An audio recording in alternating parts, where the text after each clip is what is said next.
1 अप्रैल 2026 दुनिया के आखिरी शहर कहलाने वाले उशुआया के बंदरगाह से एक लग्जरी क्रूज शिप रवाना हुई। नाम था MV हॉन्डियस। 147 लोग, 23 देशों के यात्री, और किसी को अंदाजा नहीं था कि इस जहाज पर कुछ ऐसा चढ़ चुका है जो अगले 30 दिनों में पूरी दुनिया को डरा देगा। पहले एक आदमी बीमार पड़ा, फिर उसकी पत्नी, फिर जहाज पर मौतें शुरू हो गई, और जब WHO ने ग्लोबल अलर्ट जारी किया तब तक बहुत देर हो चुकी थी। 1 अप्रैल 2026 अर्जेंटीना का दक्षिणी शहर उशुआया, जिसे दुनिया एंड ऑफ द वर्ल्ड कहती है।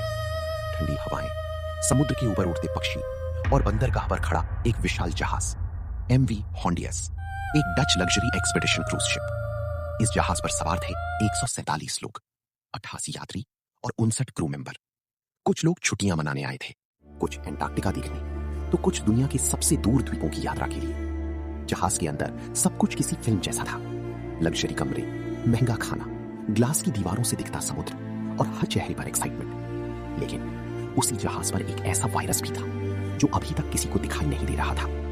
6 अप्रैल 2026 यात्रा शुरू हुए सिर्फ 5 दिन हुए थे। एक बुजुर्ग यात्री ने शिकायत की, उसे तेज बुखार था, सिर दर्द था और शरीर टूट रहा था। शुरुआत में डॉक्टरों को लगा शायद समुद्री यात्रा की थकान है या सामान्य फ्लू, लेकिन अगले 48 घंटे में उस आदमी की हालत अचानक बिगड़ने लगी। उसे सांस लेने में दिक्कत होने लगी, उसकी छाती भारी हो रही थी और जहाज का मेडिकल स्टाफ परेशान होने लगा। 11 अप्रैल समुद्र के बीचों बीच उस आदमी की मौत हो गई, जहाज पर पहली मौत। लेकिन सबसे डरावनी बात यह थी कि किसी को समझ नहीं आ रहा था आखिर हुआ क्या है। उसकी पत्नी लगातार उसके साथ थी, उसने उसका हाथ पकड़ा आखिरी सांस तक, लेकिन उसे नहीं पता था कि मौत अब उसके बेहद करीब आ चुकी है। अगले कुछ दिनों में जहाज साउथ अटलांटिक के दूर दराज इलाकों में घूमता रहा। ट्रिस्टन डा कूना, साउथ जॉर्जिया और अंटार्कटिका के आसपास के इलाके। समुद्र शांत था, लेकिन जहाज के अंदर डर बढ़ने लगा था। कुछ और यात्रियों को बुखार आने लगा, कई लोगों को उल्टियां हो रही थी, कई लोगों को सांस लेने में तकलीफ। अब जहाज के डॉक्टरों को समझ आ चुका था यह सामान्य बीमारी नहीं है। 24 अप्रैल 2026 जहाज सेंट हेलेना पहुंचा। यहां पहली बार कुछ यात्रियों को उतारा गया और मृत यात्री का शव भी बाहर ले जाया गया।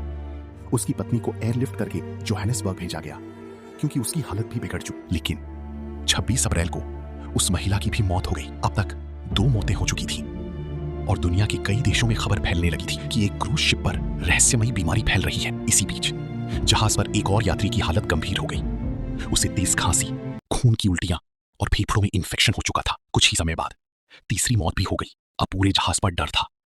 लोग अपने कमरों से बाहर निकलना बंद कर रहे थे। कई यात्री रो रहे थे, कई वीडियो बनाकर अपने परिवार को भेज रहे थे। अगर हम वापस ना लौटे तो बच्चों का ध्यान रखना। ऐसे मैसेज दुनिया भर में भेजे जा रहे थे। मई 2026 आखिरकार मामला वर्ल्ड हेल्थ ऑर्गेनाइजेशन तक पहुंच गया। WHO ने तुरंत इमरजेंसी मॉनिटरिंग शुरू की क्योंकि अब तक कई देशों के लोग इस जहाज पर थे।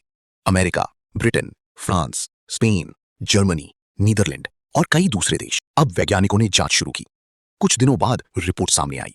ये था एंडीज हंटा वायरस, एक बेहद खतरनाक वायरस जो आमतौर पर चूहों और जंगली रोडेंट से फैलता है। और सबसे डरावनी बात, एंडीज वायरस दुनिया का ऐसा रेयर हंटा वायरस है जो इंसान से इंसान में भी फैल सकता है। हालांकि बहुत आसानी से नहीं, लेकिन क्लोज कांटेक्ट में यह पॉसिबल था। अब WHO ने ग्लोबल अलर्ट जारी कर दिया। दुनिया को चेतावनी दी गई कि जहाज पर मौजूद सभी यात्रियों की ट्रेसिंग की जाए। हर देश को अलर्ट भेजा गया। जहाज को तुरंत आइसोलेट किया गया। स्पेन की टेनरिफ पोर्ट पर स्पेशल प्रोटोकॉल तैयार हुआ।